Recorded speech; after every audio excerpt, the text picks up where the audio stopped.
All right, so on to the last homework assignment. Yay! So it is over geometric modeling, so hopefully some of this is more of a refresher than new ideas.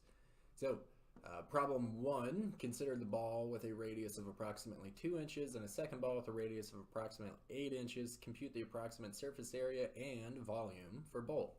Then find the surface area to volume ratio for both balls. Which ball has the larger ratio? Okay, so we have a radius of 2 and a radius of 8.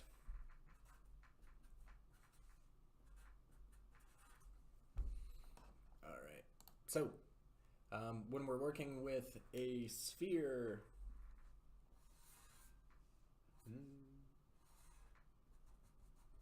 so here's my sphere with radius r, and the volume for a sphere, volume is 4/3 pi r cubed. So simply insert the radius into this equation, cube it, multiply it by pi, and then multiply it by 4, then divide by 3. So surface area of a sphere is 4 pi r squared. So these are the two equations that will govern the situation: the surface area of a sphere and the volume of a sphere.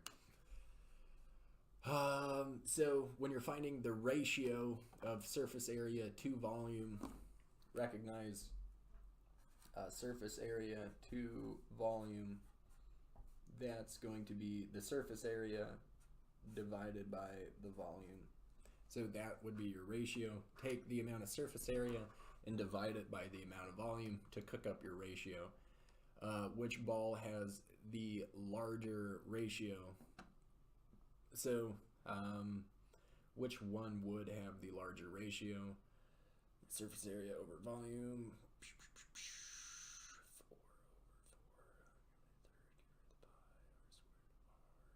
So the larger the R, the larger the surface area to volume ratio, if I thought that through in my head correctly. So I'll let you go ahead and jump into this and explore it on your own.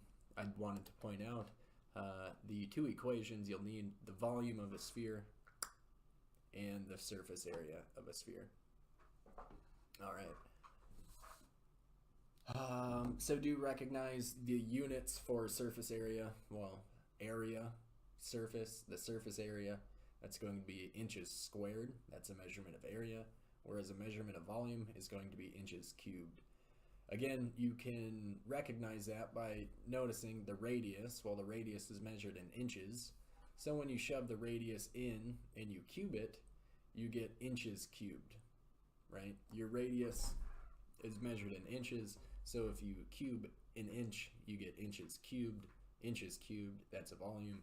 If you take this radius and you square it, you get square inches. Square inches, that's a measurement of area. All right. So where do I want to jump next? Let's go to problem 2. So consider the figure, and let's make this a little bigger so we can see the question. So the figure to the right shows the layout of a backyard that is to be seeded with grass except for the patio and flower garden. What is the area of the region that is to be seeded with grass? So recognize what we're doing here is we're taking the entire backyard. So that would be the rectangular section, and it looks like it's 20 meters by 10 meters.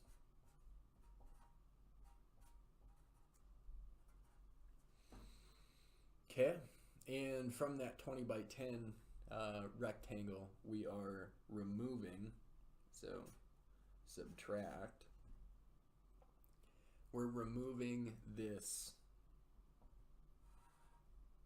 half circle for the patio, which is 10 meters high, again, because it's the same height as that rectangle, the rectangular yard. And 5 meters, well, they even give us that. 5 meters. And then we also have to remove, so this big dash, this is a subtraction minus. And then we'll also minus the area for that little flower garden, which is 2 meters by 2 meters. So we'll take this area, subtract off this area, subtract off this area. So this area, well, 20 times the area of a rectangle, that's length times width, so 20 by 10.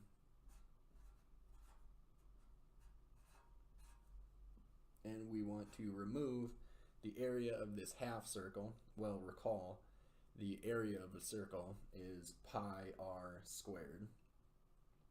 So pi, my radius here of this half circle is 5. And I square it.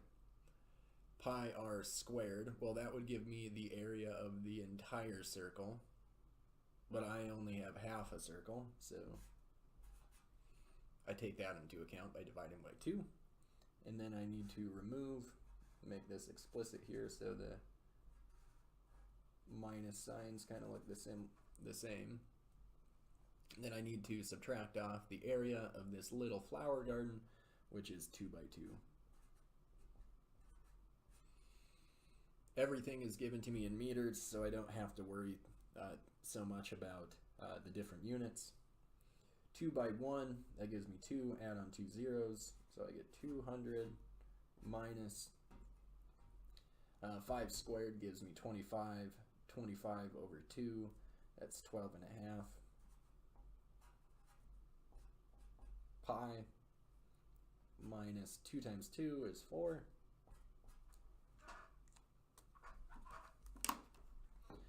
So 200 subtract off 12.5 times pi, subtract off 4 more, gives me 156.730. 156.730. And they want type an integer or decimal rounded to 1 decimal place is needed. So rounding to 1 decimal place, the 3 is not enough to round up my 7. Check answer. All right, we got it. So recognize in doing that problem, you want to consider the entire area of the backyard and then remove the area of the half circle and then remove the area of the flower garden. An oval track is made by erecting semicircles on each end of a 46 meter by 92 meter rectangle. Find the length of the track and the area enclosed by the track. Okay, so let's get a piece of paper.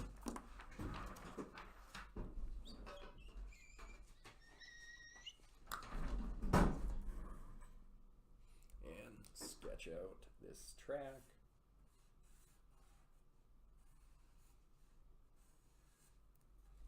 Very crudely. Okay, so I have a 46 height on my rectangle and a 92 meter width on the rectangle. So these are only going from here to here, and then this 46 is going from here to here. These are half circles. All right, so first and foremost, do recognize what the radius. Wow, that's a really bad half circle. So the radius of this half circle is what? Well, recognize this half circle has a height of 46, so that would be to say it has a diameter of 46. So we must have a radius of 23. It would be 1/2 the diameter. So the radius on these half circles is 23. So let's go ahead and jump in and solve this question. The length of the track is blank meters. Well, the length I'm assuming they're referring to is all the way from this side to this side. So recognize that is 23 from here to here, plus 92, plus another 23.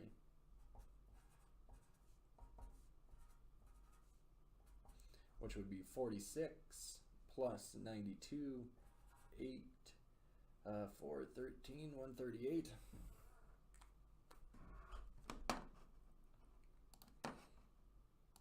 Round to the nearest whole number. It's already a whole number, 138. What did I roll? 46, 46, 23, 92. Did I add that wrong? 92 plus 23 plus 23, 138. So recognize that is not the length they're interested in. Find the distance around the semicircles at each end of the track.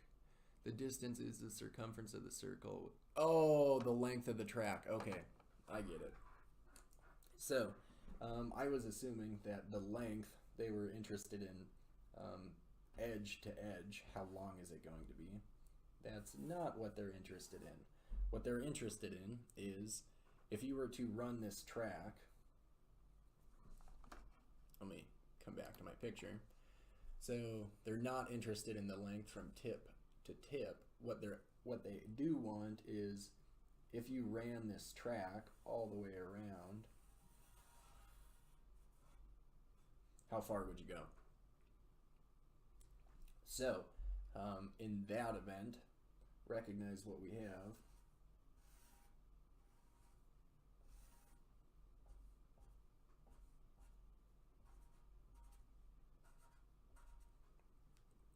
So I still have a distance from 92 from edge to edge of my rectangular portion. And then I have to add in this distance here and this distance here. We'll recognize if I took these two distances and I taped them together, that would essentially be the circumference of a circle, because I have two half circles. So I want to find the circumference of my circle with a radius of 23. So circumference is equal to pi times the diameter. So in fact, we didn't even need this 23. We need the diameter of this half circle, which is the 46. So my circumference is pi times 46, and that would be the circumference of this circle. So my length of the track is going to be 46 pi, coming from the circular part, plus 92 for one edge, and then plus 92 for my other edge. All right. 92 plus 92 plus 46 by pi, 328.51.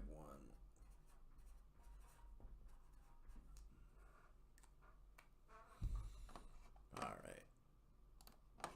Now let's try it out. 328.51, round to the nearest whole number. My 0.5 is big enough to round up my 8 to a 9. All right. Got it. So when they say the length of the track, what they are interested in is what I call the circumference of the track, or the perimeter of the track would be another good way to put it. The area enclosed by the track. Okay. So the area enclosed by this track, well, that's going to be the area of the rectangle plus the area of this circle. So the area of the rectangle plus the area of my circle. Well, the area of my rectangle is going to be 92 times 46. And then I need to add the area of my circle. The area of a circle is pi r squared.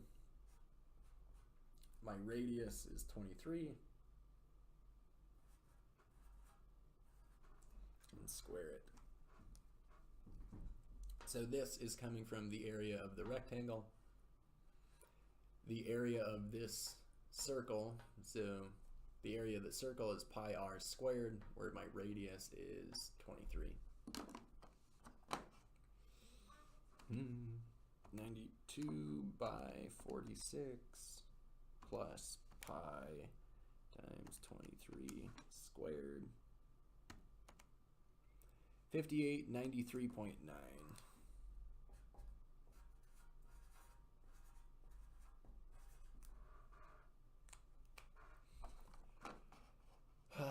And round to the nearest whole number, so 5894.